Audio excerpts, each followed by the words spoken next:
ರಾಷ್ಟ್ರಕವಿ ಕುವೆಂಪು ಪ್ರತಿಷ್ಠಾನ ಕುಪ್ಪಳ್ಳಿ ಮತ್ತು ಕನ್ನಡ ಸಾಹಿತ್ಯ ಪರಿಷತ್ತು ಜಿಲ್ಲಾ ಘಟಕ ಬಾಗಲಕೋಟೆ, ಕನ್ನಡ ಸಾಹಿತ್ಯ ಪರಿಷತ್ತು ತಾಲೂಕು ಘಟಕ ಮುಧೋಳ ಇವರ ಸಹಯೋಗದಲ್ಲಿ ಕುಮಕಾಲೆ ಪದವಿ ಮಹಾವಿದ್ಯಾಲಯದಲ್ಲಿ ಕುವೆಂಪು ಸಾಹಿತ್ಯಾಧ್ಯಾಯ ವಿದ್ಯಾರ್ಥಿ ಕಮ್ಮಟ ಕಾರ್ಯಕ್ರಮ ಏರ್ಪಡಿಸಲಾಯಿತು. ಇದೇ ಸಂದರ್ಭದಲ್ಲಿ ಮಾತನಾಡಿದ ಕುಪ್ಪಳ್ಳಿಯ ರಾಷ್ಟ್ರಕವಿ ಕುವೆಂಪು ಪ್ರತಿಷ್ಠಾನದ ಕಾರ್ಯದರ್ಶಿ ಕಡಿದಾಳ ಪ್ರಕಾಶ್ ಅವರು ಮಾತನಾಡಿ, ಎಲ್ಲಾದರೂ ಇರು ಎಂತಾದರೂ ಇರು ಎಂದೆಂದಿಗೂ ನೀ ಕನ್ನಡವಾಗಿರು ಎಂದು ಹಾಡಿ, ಓ ನನ್ನ ಚೇತನ ಆಗುನಿ ಅನಿಕೇತನ ಎಂದು ವಿಶ್ವಮಾನವ ಸಂದೇಶ ಸಾರಿದ ಕನ್ನಡ ನಾಡು ಶಾಂತಿಯ ತೋಟವಾಗಲಿ ಎಂದು ಹಾರೈಸಿದ ರಾಷ್ಟ್ರಕವಿ ಕುವೆಂಪು ಅವರ ಸಾಹಿತ್ಯವನ್ನ ವಿದ್ಯಾರ್ಥಿಗಳು ಆಸಕ್ತಿಯಿಂದ ಓದಬೇಕು ಎಂದು ಹೇಳಿದರು.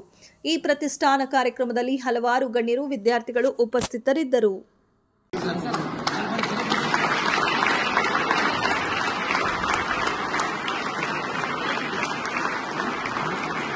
ಭಾರತೀಯ ಪುರಾತನರ ಸಂಸ್ಕೃತಿ ಎನ್ನುವಂತೆ ಜ್ಯೋತಿ ಬೆಳಗಿಸುವ ಮೂಲಕ ಅಂಧಕಾರವನ್ನು ತೊಳೆದು ಆ ಜಾಗದಲ್ಲಿ ಜ್ಞಾನ ಎನ್ನುವಂತ ಇಲ್ಲೂ ಒಂದು ಕಾಲೇಜ್ಗಳ ನೇರ ಸಂಪರ್ಕದಲ್ಲೇ ಮಾಡಬೇಕು ಅಂತಿದ್ದಾಗ ಅಧ್ಯಕ್ಷರು ಇಲ್ಲ ನಮ್ಮ ಸಹಯೋಗದಲ್ಲೇ ನೀವು ಮಾಡಬೇಕು ಅಂತ ಕೇಳ್ಕೊಂಡಾಗ ನಾವು ಸಂತೋಷದಿಂದ ಒಪ್ಪಿಕೊಂಡು ಇದು ನಮ್ಮ ಆ ಸಾಹಿತ್ಯ ಪರಿಷತ್ತಿಗೆ ಇರುವಂಥ ಒಂದು ಸಂಬಂಧ ಅನ್ನೋದನ್ನ ಈ ಸಂದರ್ಭದಲ್ಲಿ ನೆನೆಸ್ಕೊಂತೀವಿ.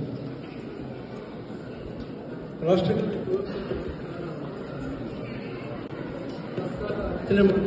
ಸಂಸ್ಥೆ ನಮ್ಮ ಮನೆಗೆ ಬೇಕಾದಂತಹ ಸೋದರ ರಮೇಶ್ ಕಲ್ಯಾಣಿಸಿದ್ದಾರೆ. ಹಾಗೂ ಈ ಶಾಲೆ ಮತ್ತು